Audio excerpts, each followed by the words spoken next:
Tell me why I cleaned out the refrigerator today, threw away all the old food and shit like that, threw away some of my fucking edibles. Guess whose bitch ass got into the trash and ate them? Can you tell who? Can you tell? Jinx.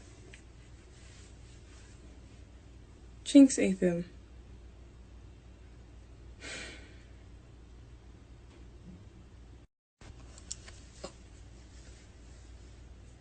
Like, she never digs in the trash, never has the trash and found an edible that I threw away.